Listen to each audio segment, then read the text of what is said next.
Ya. Entonces, como les decía, vamos a dar inicio a esta clase del día 10 de septiembre del año 2020, señalando dos cosas. Lo primero, que esta clase va a tratar sobre, vamos a terminar los plazos, los vamos a ver de nuevo, y después vamos a hacer un repaso. Vamos a hacer un repaso de lo que actualmente hemos visto, fundamentalmente notificaciones y alguno que otra materia que ustedes me indiquen, ¿ok? Dicho eso, vamos a compartir la pantalla con la lámina de plazos. Ok, ¿alguna duda respecto de lo que he señalado? No, entonces seguimos. No, profesor. Sí, ¿no? ¿Sí o no? No. ¿No? Ya. No, Ok, señor. ya. Entonces, a ver, voy a habilitar el chat para poder... A ver, chat. Ahí está. Ya. Bueno, para los que no sean del curso anterior, entren al Classroom por su correo, me manda un correo para yo incorporarlo, ¿ok? A ver, entonces vamos a revisar los plazos, primeramente para terminarlos realmente. Ya, vamos a avanzar rápido esto de los plazos porque esto ya lo vimos. A ver, ¿qué es lo que es un plazo? Yo ya les señalé que un plazo es un espacio de tiempo en el cual, por lo menos en materia procesal, se pueden ejercitar derechos, cumplir obligaciones y también cumplir con cargas procesales. Ese es un plazo o un lapso. Lapso es un espacio de tiempo. Y estas obligaciones, estos derechos y estas cargas son establecidas para el tribunal o para las partes e incluso para terceros. Cómputo de plazos. Bueno, en este sentido, el cómputo de plazos es señalar qué tipo de plazo tenemos.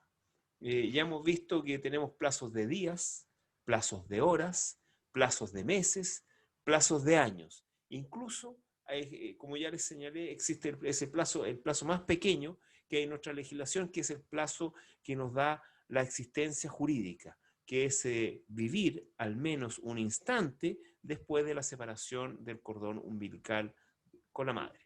Ok. Eh, Ahí está la forma de contar también los plazos, que los plazos de meses se cuentan de meses completos, los plazos de años también, y pueden tener el plazo de meses 28, 29, 30, 31 días, el plazo de años puede constar de 365, 366 días, según sea el año bisiesto o no. No, bueno, también ahí aparece que un plazo de un mes es diferente a un plazo de 30 días. Ya. ¿Qué otra cosa más podemos ver aquí? Lo importante respecto a los plazos de días. Hablemos de los plazos de días, que son como los plazos más importantes. Los plazos de días, en primer término, se rigen por el Código Civil en el artículo 50, y como ya hemos dicho, los plazos que establecen las leyes, perdón, y los decretos del presidente de la República son de días continuos, es decir, no se descuentan los días inhábiles, salvo que la propia ley establezca esa situación. Y ya en la clase pasada dijimos que, por ejemplo, el artículo 66 del Código de Procedimiento Civil establece esta situación, que los plazos de días del mismo Código de Procedimiento Civil son suspendidos durante los feriados. Lo mismo ocurre respecto de los trámites vinculados al proceso laboral, que también en el Código del Trabajo aparece esa situación, solamente para el proceso laboral, no, por ejemplo, para el plazo de reclamar multas. En la ley que establece los procedimientos ante los juzgados de policía local, lo mismo. También hay un artículo que señala que los plazos van a ser de días hábiles, etcétera. Hay varias leyes que establecen esa situación. Es decir, para usted analizar cómo se va a contar el plazo, si va a ser de días corridos, es decir, sin suspender el plazo los días que son inhábiles, ustedes tienen que ir a la ley respectiva, porque la regla general es la del artículo 50 del Código Civil. Ya, vamos a la próxima lámina.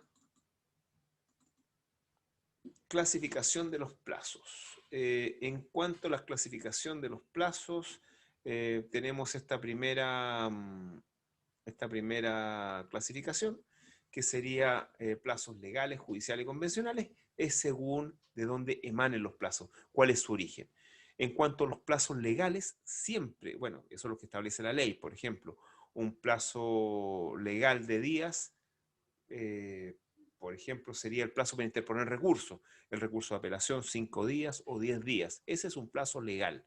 Un plazo judicial es el plazo que, por ejemplo, puede indicar el juez en los casos de que una demanda comience, o sea, perdón, un juicio comience por una medida prejudicial precautoria y existe una obligación de demandar dentro de 10 días o hasta 30 días según lo fije el juez. Ahí tienen un plazo judicial. En cuanto a los plazos convencionales, el semestre pasado revisamos lo que eran los jueces árbitros y dentro de los jueces árbitros nos indicamos que habían un tipo de árbitros que son los árbitros mixtos y los árbitros arbitradores que tramitan el proceso conforme a las reglas mínimas que establezca el Código de Procedimiento Civil o el subsidio, las reglas mínimas, pero en general con las reglas que las partes le den a los que le den al juez árbitro. Y en este sentido se pueden crear plazos de días y que son plazos convencionales porque proceden de las partes. Bueno, la importancia de la clasificación está en dos cosas. Lo primero es que los plazos legales siempre van a ser fatales. ¿Qué significa que sea fatal? Significa que llegado el momento del plazo, el vencimiento del plazo, ya no se podrá ejercitar el derecho, cumplir con la obligación o cumplir con la carga. Eso es lo básico de los plazos legales. En cambio, los plazos judiciales, para que ustedes puedan ejercer el derecho, cumplir con la carga, con la obligación, ustedes lo pueden hacer, no obstante, vencido el plazo, hasta el momento que la contraria les pida, le evacúe o les pida que evacúen la rebeldía, es decir, que le acusen la rebeldía. Es decir, que soliciten al tribunal que el plazo está vencido. Y una vez que el tribunal decrete que el plazo está vencido, en ese momento ustedes no podrán ejercer ni el derecho, ni cumplir con la carga, ni con la obligación. Esa es la diferencia principal entre los plazos legales y los plazos judiciales. Ahora bien, Profesor, existe... ¿Sí? una pregunta. A ver. Esto lo eh, vimos en la clase pasada, en todo respe- caso. sí, sí, disculpe. Una pregunta. Dígame. Al- ¿Aló? Sí, la escucho. Yo la escucho. Sí se escucha. O sea, yo ahora no la escucho, no está diciendo nada. Mientras la compañera se conecta, ¿me escucha, Ah, profesor? claro, sí. También podríamos decirle que lo haga a través del chat. Sí, dígame. Eh, Profesor, mire, la consulta es como, a lo mejor puede ser un poco específica, pero yo creo que viene al caso. Mire, yo entiendo perfectamente el tema de los plazos y de lo sensible que es al momento de querer reclamar, ¿cierto? Y que los plazos caducan y caducan y no hay derecho a pataleo, digamos, en buen chileno. Efectivamente. Pero mire, por ejemplo, en materia, yo particularmente trabajo en materia de compras públicas. ¿Ya? Y habitualmente en materia de compras públicas ocurre mucho esta cosa de que como en materia de compras públicas todo el tema es notificado por internet. ¿Ya? Hay ocasiones en las cuales el sistema no le envía a los proveedores, por ejemplo, el mail porque el sistema falló, etcétera, etcétera. Y resulta de que el cliente, el proveedor en este caso, se encontró con la situación de que pasaron los 10 días y no pudo presentar demanda ante el Tribunal de Compras porque se enteró el día 11 que la propuesta había sido adjudicada. ¿Ya? Entonces, la pregunta tiene que ver con lo siguiente. ¿Existe algún argumento que uno pueda utilizar para estos efectos, considerando de que a veces el sistema electrónico, digamos, de notificación o de información de Chile Compra no funciona? Porque yo me he encontrado con varios casos donde muchas veces los abogados patrocinantes de las causas hacen mención a estas situaciones y el tribunal así lisa y llanamente no pesca, digamos. O sea, son 10 Ya. días y son 10 días. Ujú. Esa es la consulta, profesor. Ya, mire, no conozco la legislación respecto a las compras públicas, pero le puedo señalar que los plazos tienen un momento en que se inician o se empiezan a contar. Por ejemplo, en el caso, por ejemplo, del despido. En el caso del despido hay un plazo de 60 días para demandar. Y la ley dice que se debe enviar carta certificada al trabajador al domicilio fijado en el contrato de trabajo. ¿Qué pasa si el trabajador eh, estuvo con licencia médica todo ese tiempo y él no actualizó su nuevo domicilio? Bueno, se cambió de domicilio, no actualizó el nuevo domicilio, y la carta certificada llega, se la envían, pero es de vuelta, porque como no, ya no vive ahí, entonces se empieza a contar ese plazo, está despedido realmente, y está despedido realmente desde el momento en que le mandan la carta. Está despedido realmente o está despedido realmente cuando él va, por ejemplo, se reintegra y ahí le dicen que está despedido. Yo entiendo que los plazos se empiezan a contar, bueno, y es así, desde el momento que ocurre la situación que le da origen o el hecho que le da origen. En este caso, desde que el trabajador toma conocimiento que es despedido.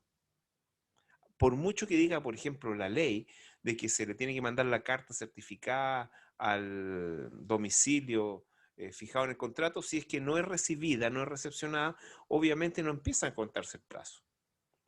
La misma situación puede, o una similar situación puede ocurrir en que también no sea el lugar donde hay que notificar, etcétera, pero no le llegan las copias o no le llega el documento a la parte.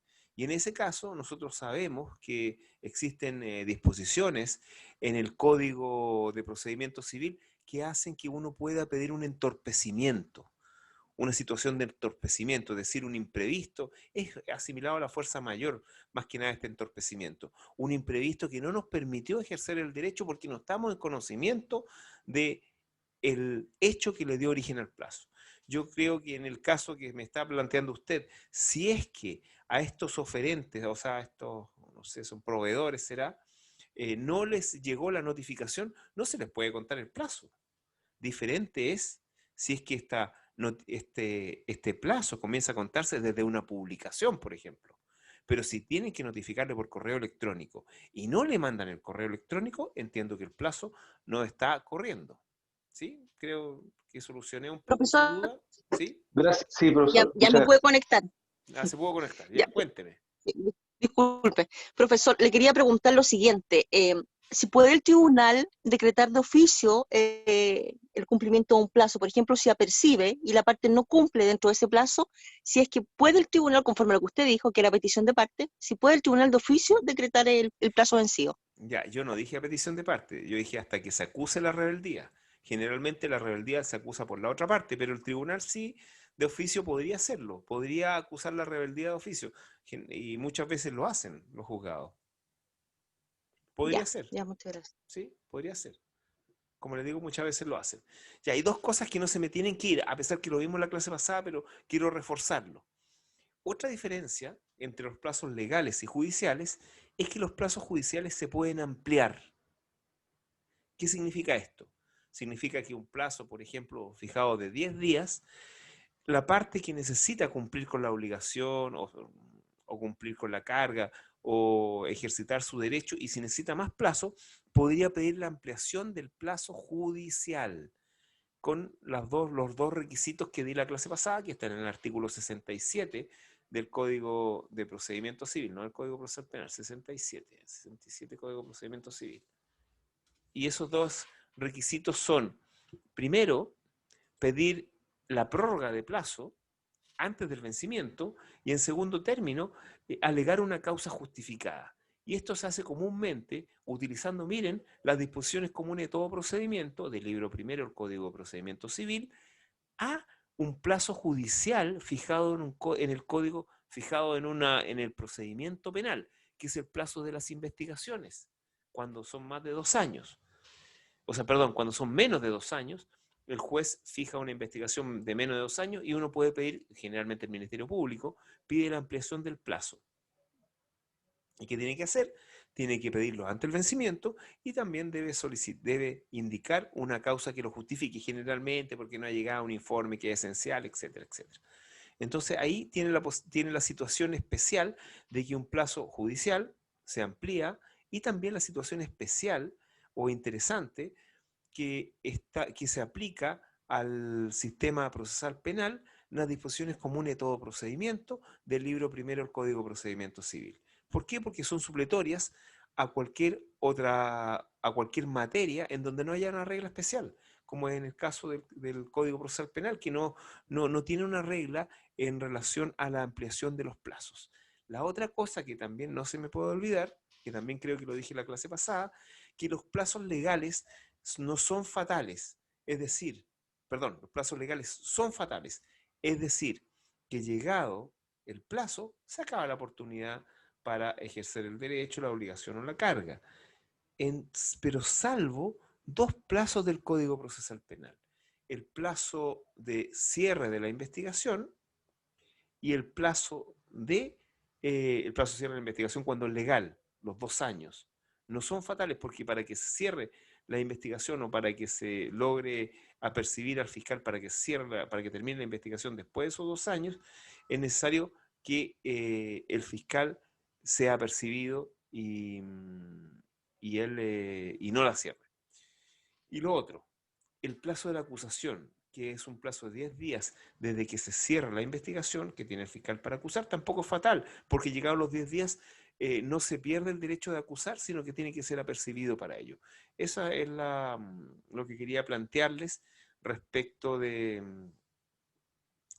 los plazos legales y los plazos judiciales. Ese plazo legal, que no es fatal, de la investigación está en el artículo 247 del Código Procesal Penal y el plazo para acusar está en el artículo 259 del Código Procesal Penal. Así que revísenlo. Y son dos situaciones en que los plazos legales no son fatales. Ya. También me hicieron una pregunta la clase pasada respecto de los plazos convencionales, si los plazos convencionales eran fatales. Miren, y yo les dije que en cierta medida sí son fatales, en la medida en que no se pongan de acuerdo las partes para ampliarlos, pero esos plazos podrían ser ampliados, es decir, podrían ser ampliados por acuerdo de las partes, porque como procede el plazo de un acuerdo de las partes podrían ampliarlo, pero si no están de acuerdo no se pueden ampliar. ¿Alguna duda hasta ahora, hasta el momento?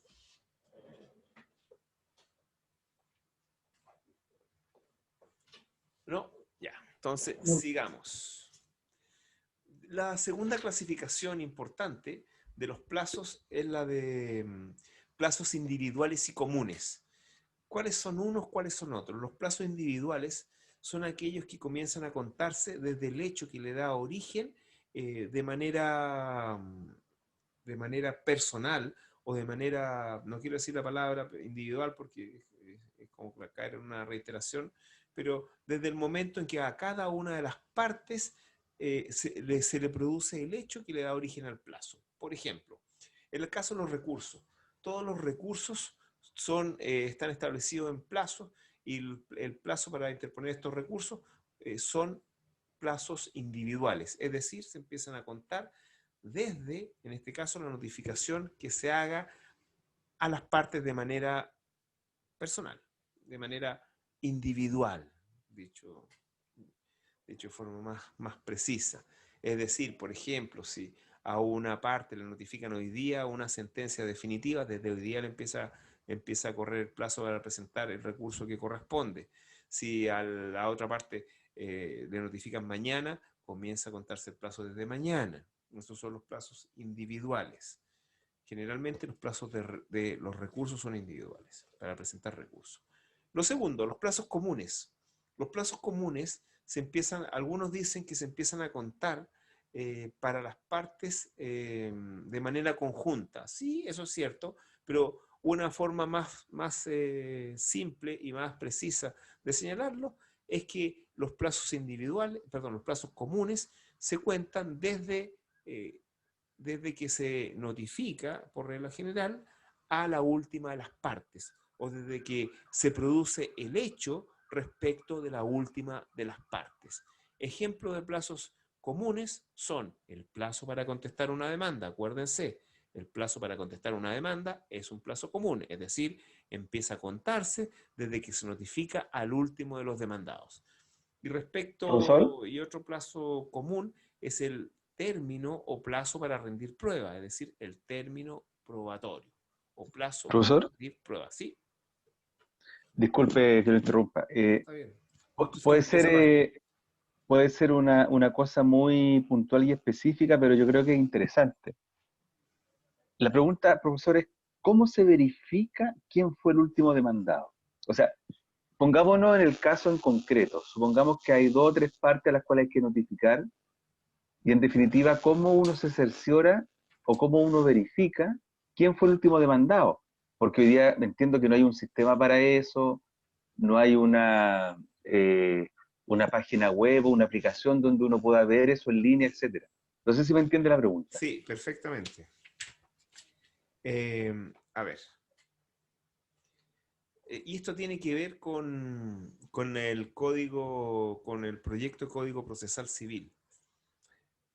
En la actualidad, si hay varios demandados, usted tiene dos opciones para saber cuál es el último demandado en ser notificado.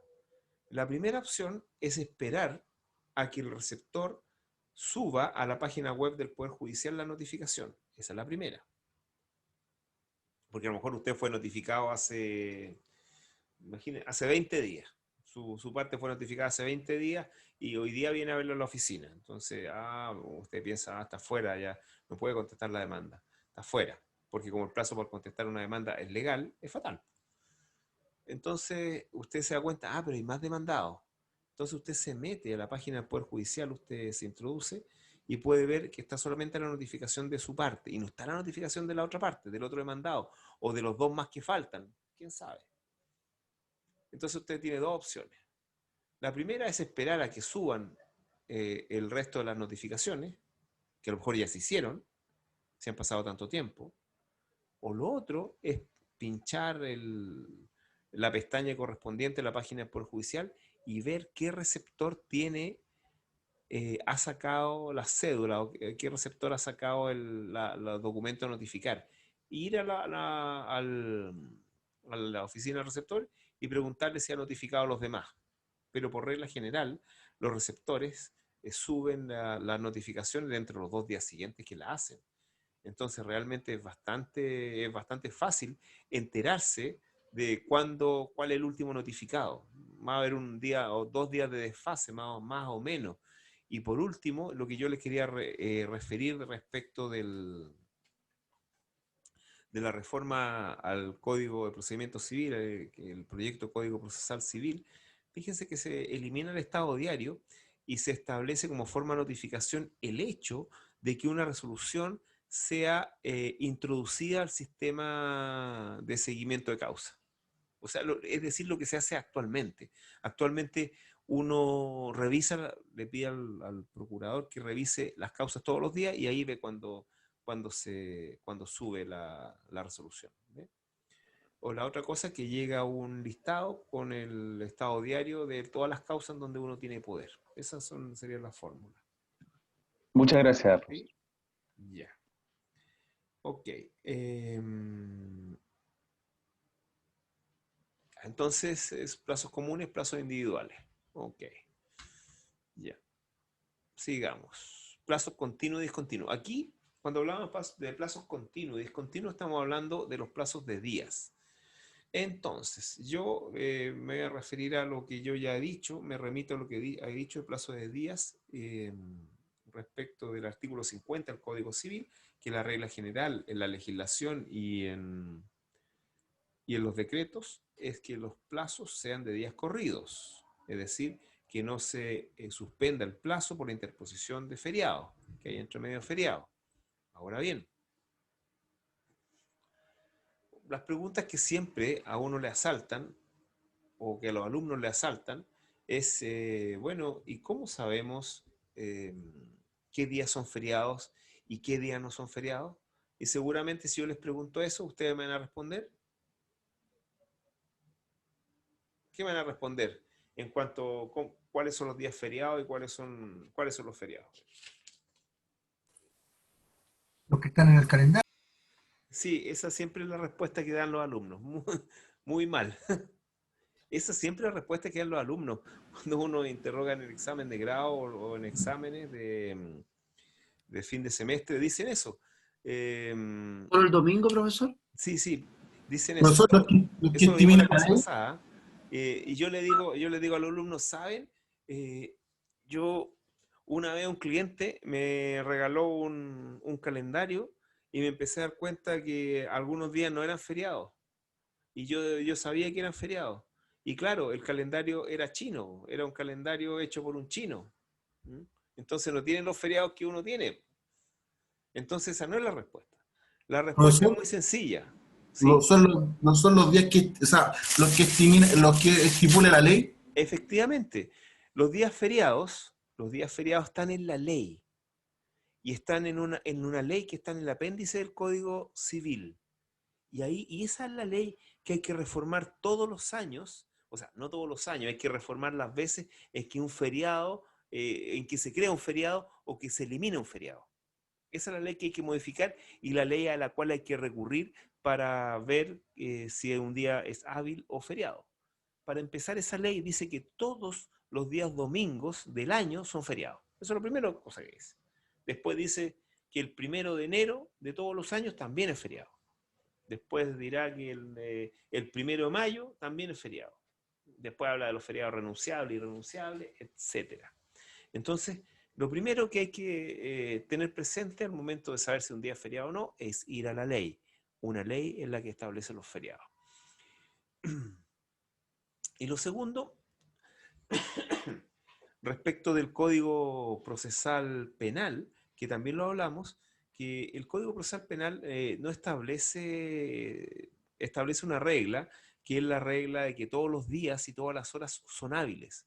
Y por razones obvias, porque las gestiones que tiene que realizar la policía o el Ministerio Público o el mismo tribunal no pueden descontinuarse los días feriados. Y tiene otra regla más que indica que cuando un plazo, sí, vence un día feriado, se entiende inmediatamente prorrogado al día hábil siguiente. Por ejemplo, si un plazo venciere un día, por ejemplo, un Viernes Santo, el plazo, uno puede realizar la actividad hasta el lunes. O sea, tiene viernes, sábado, domingo, porque son 3 días feriados. Y lo otro es que hay ciertas actuaciones que deben ser cumplidas dentro de un determinado plazo. Por ejemplo, el control de detención, cuando se realiza en flagrancia o se realiza incluso por orden judicial. Y si el plazo de 24 horas, que es el plazo para que cualquier persona sea puesta a disposición de un juez de garantía luego de ser detenida, vence un día feriado. Por ejemplo, si detienen hoy día son las 1 para las 8 de la tarde. ¿Y qué pasa si es que mañana, por ejemplo, fuera feriado? Bueno, el juzgado tiene que cumplir con el plazo de 24 horas y mañana tendrá que ser pasado el imputado, detenido, a control de detención, porque esos plazos son establecidos para garantía del imputado y se establecen turnos. La misma ley, el mismo Código Procesal Penal indica en los artículos 140 y siguientes que deben establecerse turnos para esas situaciones. ¿Ok? Entonces, incluso en los casos en que una causa, en donde se pide la libertad provisional, en apelación en este caso, también hay hay turnos en las cortes de apelaciones para que también sea revisada la causa. ¿Ok? Fíjense en esa norma del artículo 66, que también es importante respecto al Código de Procedimiento Civil, en donde se establece que los plazos de días del Código de Procedimiento Civil siempre van a ser de días hábiles. ¿Sí? ¿Alguna duda? ¿Alguna consulta? ¿Está todo claro? ¿Sí? Sí, profesor. Ya, fíjense, aquí les voy a dar como una excepción. Yo conozco solamente una excepción a esto de que los plazos de días que establece el Código de Procedimiento Civil son de días hábiles. Hay un plazo que es de días corridos y que es de días. ¿Cuál será? ¿A alguno se le ocurre?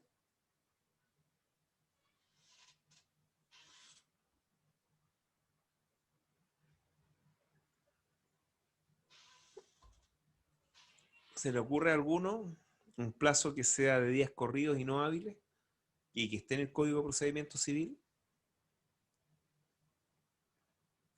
Miren, el artículo 489 del Código de Procedimiento Civil regula las publicaciones judiciales para el caso de remate de inmuebles e indica que en el caso de remate de inmuebles tienen que hacerse 4 publicaciones y le pone el siguiente plazo. Eso sí, que la primera publicación tiene que hacerse con 15 días de anticipación al remate e indica que esos 15 días son de días corridos. Miren, ese es el único plazo entonces de días que establece el Código de Procedimiento Civil, que es de días corridos. Pasemos a la siguiente lámina. Plazos prorrogables e improrrogables. ¿Cuáles son estos? Bueno, los plazos prorrogables son aquellos que se pueden ampliar por petición de las partes. Los improrrogables son los que no se pueden ampliar por petición de las partes. Los plazos legales son improrrogables. Y los plazos, por razones obvias, porque para prorrogar un plazo legal habría que decirle al legislador que legislara y lo ampliara. Y los plazos judiciales sí son prorrogables con esa norma del artículo 67 que ya revisamos. Bueno, en materia penal ahí hay un artículo 16 y el artículo 17 que permite que uno pedir un nuevo plazo, no prorrogar, sino que pedir un nuevo plazo frente a entorpecimientos. Eso ocurre en caso en que no se ha podido ejercer el derecho, cumplir con la obligación o la carga procesal por razones ajenas a uno. Por ejemplo, en el caso que uno no pueda asistir a una audiencia o que no estén dadas las condiciones para asistir a una audiencia, uno pide una nueva audiencia, que se fije un nuevo plazo para que se establezca, se designe una audiencia. Sobre todo en este tiempo, muchas audiencias han sido fijadas para realizar juicios y los juicios muchas veces la audiencia está fijada con meses de antelación y no se sabe si va a ser presencial o va a ser a través de videoconferencia y la misma resolución no señala nada y no notifica ni siquiera a las partes, etc. Entonces ahí uno puede pedir un nuevo plazo en materia procesal penal. Bueno, los plazos fatales y no fatales. También hablamos de los plazos fatales y no fatales. En general, los plazos fatales son los plazos legales y los no fatales son los plazos judiciales, como ya les indiqué. Igual la ley indica que cuando una actuación debe ser cumplida dentro de determinado plazo, es decir, que la ley establece el mandato o la redacción dentro o no después de, en ese caso estamos frente a un plazo fatal. Ahora, también hay otra norma, el artículo 64, y otras más que indican que los plazos para que el tribunal realice su actividad no son fatales, como por ejemplo el plazo para dictar fallo 60 días que empieza a contarse de que las partes quedan citadas para oír sentencia, ese plazo no es fatal. A ver, aquí hay una consulta, me consultan si por caso fortuito, fuerza mayor o por hechos de la naturaleza alterarían los plazos. Miren, más que alterar los plazos, en este caso se produciría un nuevo plazo. Se produciría un plazo que va a empezar a correr, o sea, que se puede pedir luego de 3 días o 5 días desde que cese este entorpecimiento y uno pide que se decrete un nuevo plazo. Eso es muy común, por ejemplo, en los casos de rendir prueba en el término probatorio ordinario, en donde por algún motivo no ha sido posible rendir la prueba en ese término, y uno indica, señala que por una razón que es ajena a la parte no se ha podido rendir prueba y pide una audiencia nueva, un plazo nuevo para rendir prueba testimonial. eso está establecido en la ley y a propósito del término probatorio especial y a propósito también de los artículos 79 y 80, porque esto se puede pedir como nulidad o también como inoponibilidad o también como entorpecimiento. De esas tres formas se pueden solicitar. Pero eso lo vamos a revisar cuando veamos el juicio ordinario el próximo año. Ya. Bueno, todo esto ya lo revisamos. La rebeldía. Bueno, esto también lo revisamos. A ver, las rebeldías. Claro, como lo dice el concepto, la rebeldía o contumacia es la omisión en el actuar por parte de algún litigante. Y esa omisión en el actuar va a provocar determinadas consecuencias en el litigante. Uno podría ser la preclusión, es decir, la imposibilidad de ejercer el derecho porque ha transcurrido la oportunidad o el plazo. ¿Qué más podemos decir de esto? Bueno, fundamentalmente que no se puede ejercer el derecho. La rebeldía tiene que ver con los plazos que son judiciales, más que nada donde hay que acusar la rebeldía, es decir que hay que indicarle al juez de que la contraparte no ejercitó su derecho dentro del plazo que tenía y por lo tanto debe declarar el plazo extinto.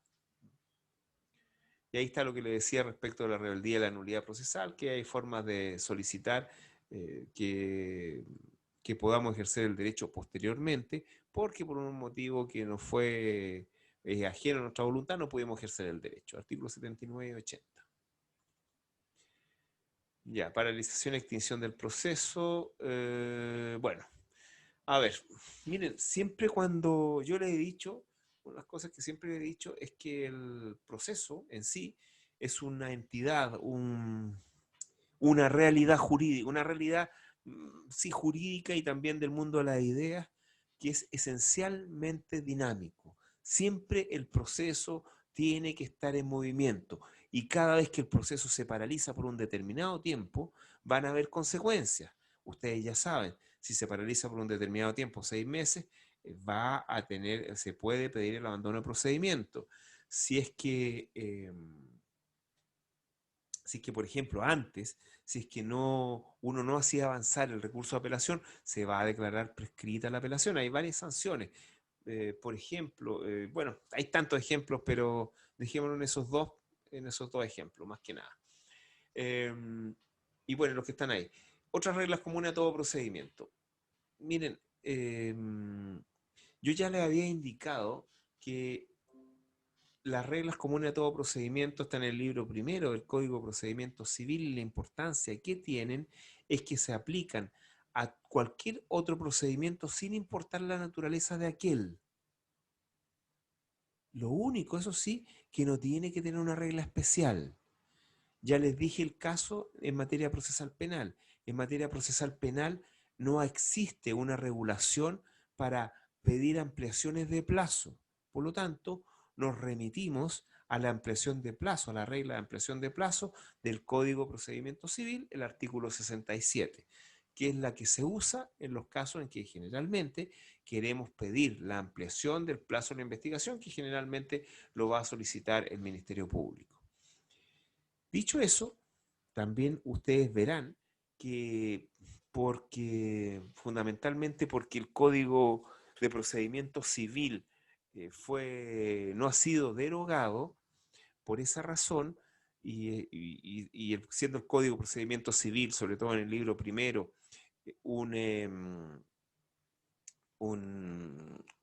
una reglamentación genérica de las actuaciones judiciales en general, de plazos también, de resoluciones judiciales, de notificaciones, todo lo que son reglamentación general.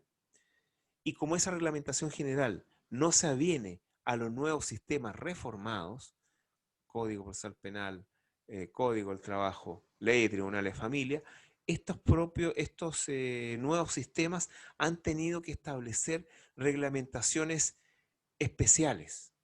Y vamos a encontrar reglamentaciones especiales en el Código Procesal Penal, en el artículo 1 al 65.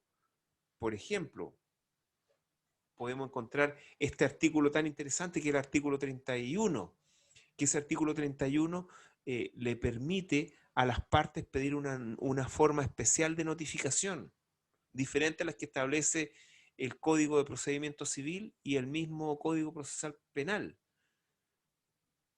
Por ejemplo, también esta posibilidad de que se aperciba al imputado a que señale domicilio en el momento en que es detenido, que es citado por el Ministerio Público, por la policía, o que comparece a una audiencia judicial, y que si después resulta que ese domicilio es inexistente, o es incompleto, o se cambió de domicilio y no avisó, resulta que todo lo demás se le va a notificar por el Estado Diario. Es una regla general del Código Procesal Penal, pero que quizás debiera estar en el Código Procesal Civil, pero como no existe, tuvo el Código Procesal Penal que dictar estas reglas generales especiales para el sistema penal. Lo mismo en la Ley de Tribunales de Familia, que por ejemplo establece la notificación por carta certificada y también establece la regla de que las partes pueden proponer una forma especial de notificación. Por ejemplo, esta regla que podría ser general, pero general para la legislación de familia, en el cual no es necesario para la notificación por el 44 que sea solicitada por la parte, sino que se hace de oficio por parte del juez y por parte de los notificadores, que son funcionarios judiciales, los ministros de fe. Y también el Código del Trabajo también tiene reglas comunes, los artículos ahí señalados, 432, 445, una regla que está establecida tanto en el Código Procesal Penal, en la Ley de Tribunales de Familia y en el Código del Trabajo, es esa regla de que las partes se entienden notificadas de todo lo actuado en la audiencia donde concurrieron o debieron haber concurrido. Entonces, con eso también eliminamos la posibilidad de pedir nulidades procesales y de entrabar el proceso, etcétera. Entonces, eso es importante desde el punto de vista de la técnica legislativa y de cómo se está tramitando actualmente o llevando a cabo se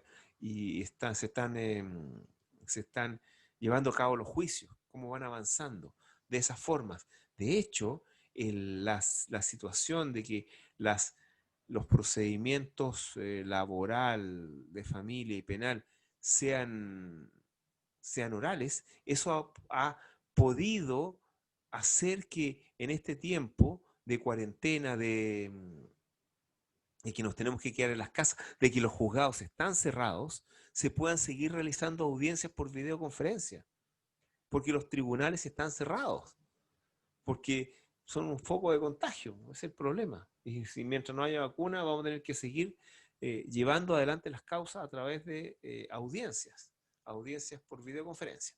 ¿Alguna duda? Profesor, Sí. Profesor, mire, yo estaba leyendo el Código de Procedimiento Civil, Ya. entonces casi todo está bien reglamentado respecto de los plazos. Entonces, donde yo no tengo claro, en respecto de los incidentes, artículo 83, inciso segundo, Ya. que dice que, por ejemplo, hay plazos para reclamar un vicio, pero dice Sí. en este inciso, a menos que se trate de la incompetencia absoluta del tribunal. Claro.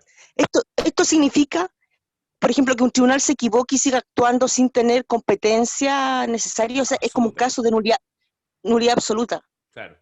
Perfecto. ¿Pero ahí se Claro. relaciona con el Código Civil también para efectos de la nulidad absoluta o no tiene nada que ver esa nulidad absoluta que habla el Código Civil? Tenga cuidado porque dice incompetencia absoluta, que es ¿Sí? diferente a la nulidad absoluta. Claro, por eso. No, pero no es por eso. Entonces, Lo que pasa es que ¿qué se entiende por incompetencia absoluta? ¿Cómo? ¿Qué se entiende por incompetencia absoluta del tribunal en este Ya. caso? ¿Usted fue alumna mía el semestre pasado? Sí, profesor. ¿Ah? Sí, ¿Sí? Ya. sí, sí. Ya. ¿Se acuerda cuando vimos la incompetencia? ¿Se acuerda algo? No mucho, la verdad. No, fucha, qué O lástima. sea, tengo la materia, pero tendría que repasarla, Ya, así como... ya. No, es que eso es importante porque el semestre pasado la materia más importante es jurisdicción y competencia. Eso es lo más importante. Y tribunales un poquito. Pero mire, Ah, no, sí, ¿ya? eso sí, sí lo tengo claro respecto de la competencia y todo lo demás, pero por ejemplo, en una nulidad, o sea, aquí se quitan los plazos, salvo que se trate de la incompetencia absoluta del tribunal, o sea, No sé, no No entiendo. entiende, ya. Lo que pasa es que usted se acuerda de la competencia, se acuerda Sí, de la sí. clasificación más importante de competencia. ¿Se acuerda cuál era? La más Competencia, importante, la clasificación más importante. competencia absoluta y relativa. Ya, competencia absoluta y relativa. La competencia absoluta determina la jerarquía y el tipo de tribunal que debe conocer del asunto. ¿Ya? Y la competencia absoluta tiene tres factores: materia, cuantía y fuero. ¿No es cierto? Ujú, ¿Sí? sí, sí. Ya. Después, la otra clasificación de competencia es la competencia relativa. Y la competencia relativa determina qué tribunal dentro del territorio de la República debe conocer del asunto siendo competente absolutamente. Ok. Y Ya. resulta, tiene un solo factor que es el territorio. Resulta que si nosotros comparamos las dos competencias o incompetencia en el caso que el tribunal no tenga la competencia, nos vamos a dar cuenta de que la sanción frente a la incompetencia es, ¿cuál es la sanción si un tribunal es Nulidad. incompetente? La nulidad. ¿Pero qué nulidad? Con apellido. Nulidad. Absoluta. No, no, nulidad procesal.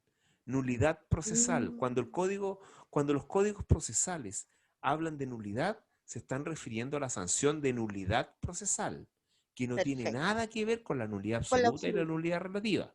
Ya, Ya, sigamos. perfecto. Entonces, ¿se acuerda que las diferencias entre la nulidad absoluta y la nulidad, perdón, la nulidad absoluta, la incompetencia absoluta y la incompetencia relativa eran varias, pero las dos más importantes eran que la incompetencia absoluta era irrenunciable y el juez la podía declarar de oficio. En cambio, la incompetencia relativa es subsanable y el juez no la puede declarar de oficio. Entonces, si usted une eso al artículo 83, se va a dar cuenta que obviamente el legislador dijo que, claro, cuando se trata de la incompetencia absoluta, no hay plazo para reclamarla, porque el juez la puede declarar de oficio en cualquier momento. Es decir, en los casos en que al juez se le haya pasado declarar la incompetencia absoluta, que es muy difícil, pero pueden ocurrir casos. Después le voy a contar un caso en donde las cosas tenían diferencias sutiles, los tribunales hubo que resolver esa situación. Pero en los casos en que el tribunal sea incompetente, no sea competente de manera absoluta, en ese caso, claro, yo la puedo pedir en cualquier momento porque el juez la puede decretar de oficio en cualquier momento también. Esa es la razón de que no haya Ya, plazo para pedir la declaración de incompetencia absoluta. Eso. ya, ¿Sí? ya, muchas gracias. Sí, Ahora es que se me pongamos un confunde siempre ejemplo. con la nulidad civil. ¿Mm? Pongamos un ejemplo re sencillo, que es el ejemplo de que si usted presenta una demanda de divorcio ante un juez de garantía, si el juez de garantía se le pasa porque en lugar de, a lo mejor, de leer demanda de divorcio, leyó querella, y lea tramitación, vengan, por ejemplo, vengan las partes a una audiencia. Eso es incompetencia absoluta.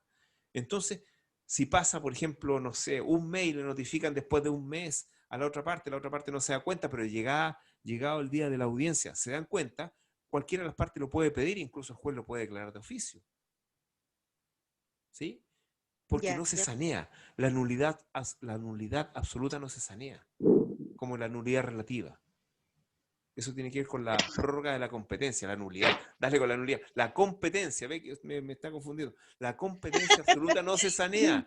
La competencia relativa sí se sanea. Ya, profesor. Pero Ya. a diferencia, tienen varias diferencias la incompetencia absoluta y la incompetencia relativa. La incompetencia absoluta, como le digo, se puede declarar de oficio y no se sanea. La incompetencia relativa no se puede declarar de oficio porque porque existe la posibilidad de que se prorrogue la competencia relativa. Entonces el juez no la puede declarar de oficio. Y también se subsana. Se subsana en el caso que no alegue la incompetencia relativa el demandado.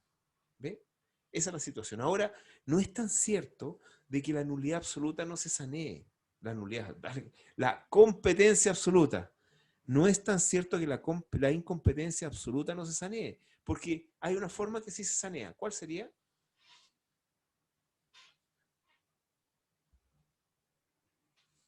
sería Tienen la que que pasar sigue, muchas cosas. ¿Cuál sería? o sea, la incompetencia absoluta y que la Claro, parte haya convalidado el vicio, no, absoluta. La incompetencia absoluta. ¿Se no puede se sanea, sanear en algún momento? ¿no? ¿No? Según lo que usted ha dicho, no, no se puede sanar. Claro, según lo que yo he dicho, claro, durante el proceso no se puede sanear, en cualquier momento se puede declarar, pero cuando queda ejecutoriada la sentencia y se produce el efecto de cosa juzgada, ahí queda saneada la incompetencia absoluta, Mm. porque el tribunal tenía jurisdicción, lo que pasa es que no tenía competencia.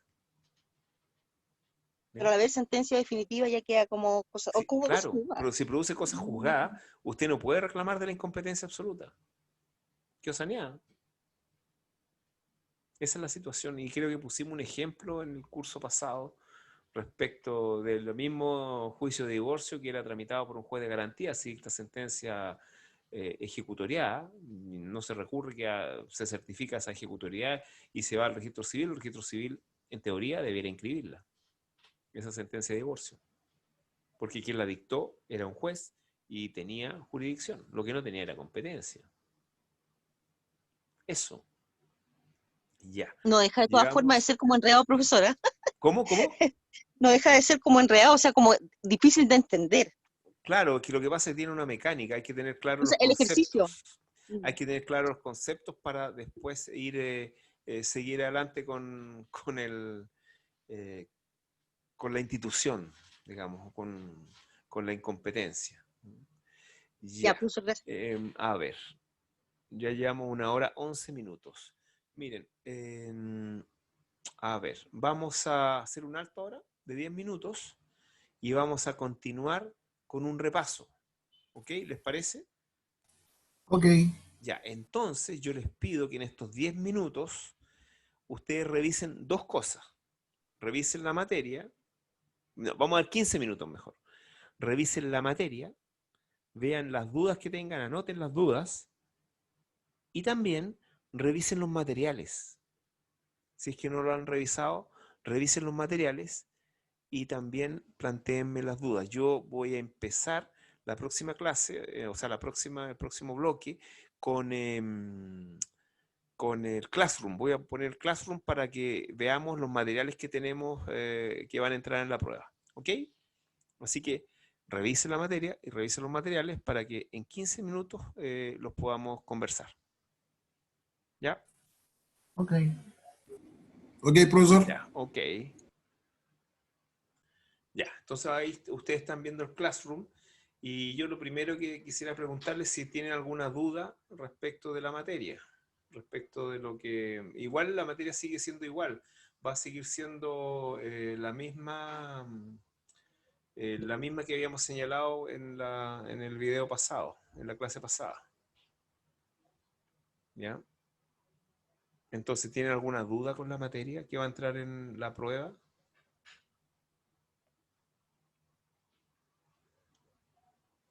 ¿No? Profesor, ¿Sí? solo código de procedimiento civil, ¿verdad? Reglas comunes a todo procedimiento, de ahí sale la materia. Eh, claro, pero era más que eso, ¿no? Mm, ya. Lo Ustedes que vieron el programa, ¿no? Usted sí, tuvo la sí. clase pasada y dijimos la materia que iba a salir, que iba a entrar. Yo la clase pasada no pude estar, pero la Ah, antepasada sí pero estuve y le había preguntado. bueno, pero la clase pasada está en la grabación. Fundamentalmente van a entrar, bueno, a ver, dejen ver el programa.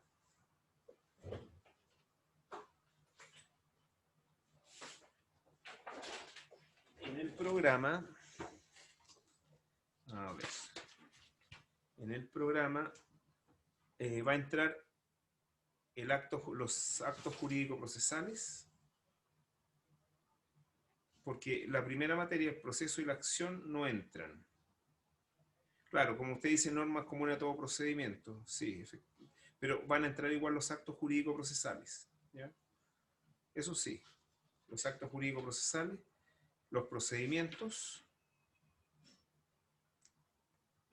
las notificaciones y, y las actuaciones judiciales. Hasta ahí entra en la materia. ¿Ok? ¿Sí? Ya, profesor, gracias. Ya. Y respecto de los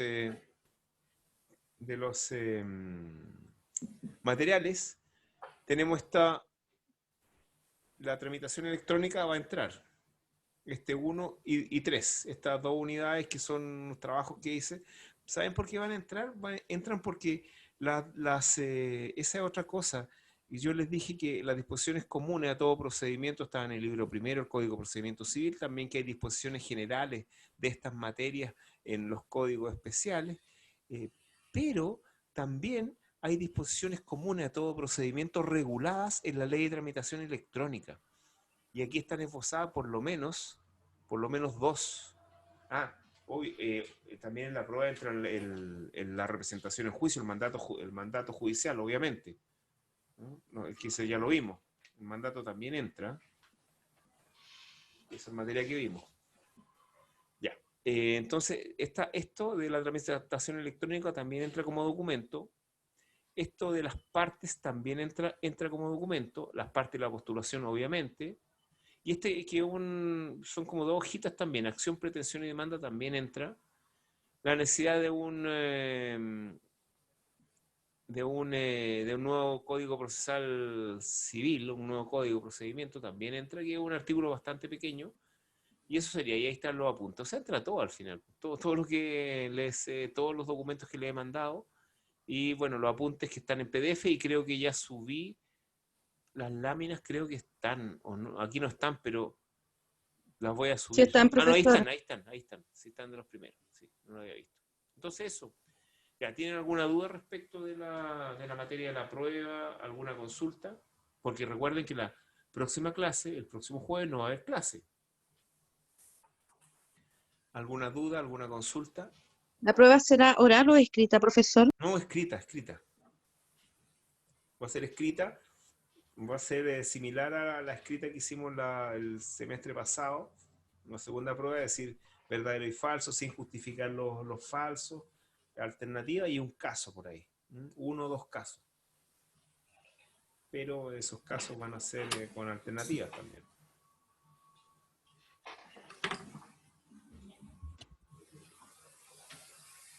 El código del Classroom, ahí están preguntando el código. Entonces, miren, aquí creo que ahí lo estoy mostrando. Ahí estoy mostrando el código del Classroom, para que lo vean. ¿Ya? ¿Alguna otra duda? ¿Algo que quieran que les mencione respecto de la materia o está todo claro? Generalmente cuando uno estudia, las cosas se ponen nebulosas. Profesor, ¿Sí? ¿sabe que yo no me he podido meter al Classroom antiguo? Tengo solamente el nuevo. ¿Usted ha mandado estos apuntes y los PPT al nuevo? ¿Cuál es el nuevo? El que dispusieron para este semestre. Es que no lo conozco ese Classroom. Realmente no lo tengo. No sé a cuál se refieren. Ah, No lo he habilitado, no sé. Yo estoy funcionando con este. sí, es que ese es el del semestre pasado. Bueno, pero utilicemos este. ¿Para qué vamos a crear otro más? Ya, lo que pasa es que yo lo eliminé porque como dieron las claves para todos Pero los mire, ramos nuevos, Mire, es muy entonces, fácil. Si usted tiene problemas con usted me escribe un correo y yo le mando todo esto. por favor, porque ¿Ya? me faltan apuntes, Sí. entonces no he podido meterme Ujú. todavía al antiguo. Ya, métase el antiguo, si ahí está la clave. Ya, ¿y eso Parece lo que, acepta solo? ¿Tengo que pedir autorización a usted? creo que cuando usted mete esta clave, me llega un correo a mí y ahí yo la autorizo. Ah, perfecto. ¿Ya? Ya, Hay listo. que copiar el enlace Gracias. también. Bueno, ya. Ya, Ok. gracias. ¿Alguna duda? ¿Consulta o no han estudiado mucho? Profesor, yo ¿Ya? tengo una consulta, pero no es el tema en sí de materia de la prueba, sino que lo como que estábamos viendo ahora, ¿Ya? que a lo mejor es ¿Ya? como, puede ser re básico respecto a la rebeldía. Ya, ok, sí. Y la rebeldía solamente se produce la conducta de rebeldía en una situación de litigio, en un juicio, en ese momento, o hay rebeldía en otro formato. Miren, en otro formato. Bueno, la rebeldía se puede producir en muchas situaciones. La rebeldía, desde el punto de vista procesal, puede ser tomada como omisión en un juicio, omisión de actuar en un juicio, o omisión en cualquier otra actividad. De hecho, si ustedes examinan el Nuevo Testamento, miren lo que les voy a decir. Ustedes saben por qué Poncio Pilatos condenó a muerte a Jesús. Ustedes me van a decir seguramente lo que dicen las películas, un poco la Biblia.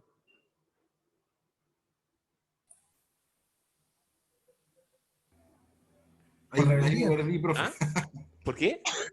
Ahí me Por perdí. rebeldía. Porque tenía jurisdicción. No, porque ¿se acuerdan del pasaje del Nuevo Testamento donde los fariseos acusaban a, a Jesús de ser el rey de los judíos? Entonces, eso era como un delito, eso era un delito, o sea, era una blasfemia para los judíos, porque era el Mesías, se decía el Mesías, entonces eso era una blasfemia, y para los judíos, para los fariseos, digamos, era un motivo más que suficiente para que fuera condenado a muerte. Pero Poncio Pilato, que era el procurador romano, el gobernador, decía, yo no veo que él esté un loco, para mí yo no veo que él haya cometido delito alguno. Entonces, en un momento, uno, no estoy seguro, no me acuerdo mucho, tendría que recordar, pero uno de los fariseos le dice que le pregunte si él era, si él era el Mesías si era el Mesías. Entonces no le responde. Y como no le responde, ese era un delito de contumacia.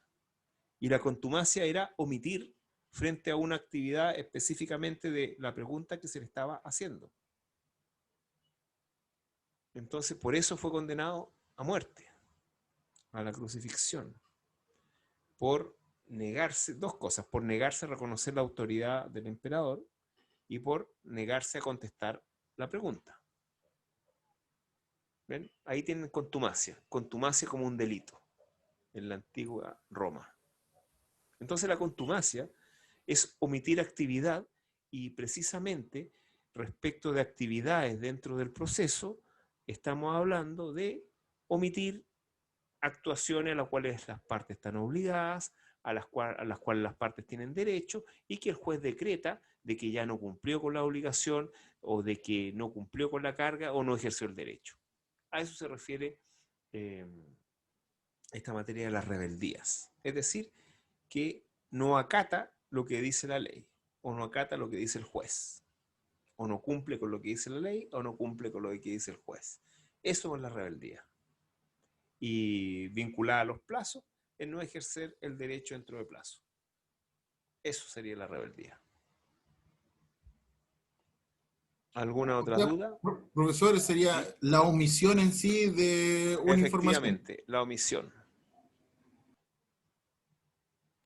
Gracias, profe, que Ya. estaba con la idea de no presentarse en el juicio, como es que no solamente esa se refiere a gráfica. no presentarse, esa es una forma de rebeldía, no presentarse, no actuar, no cumplir una obligación, etc.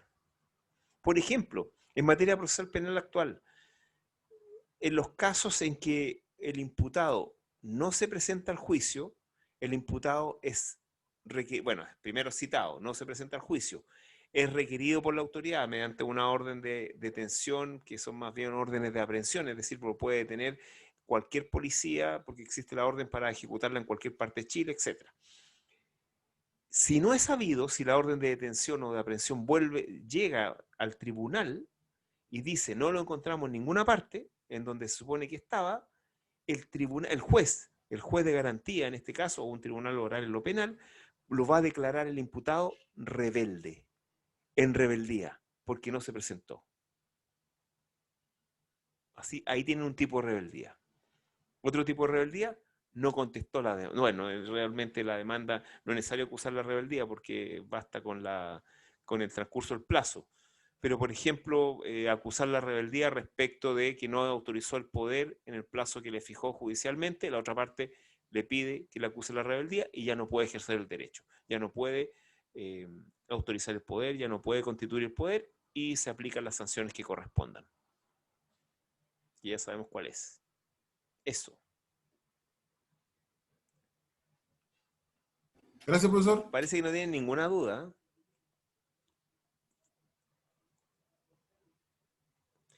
Bueno, si no tienen ninguna duda, yo les tengo un consejo. Estudien, por favor, estudien.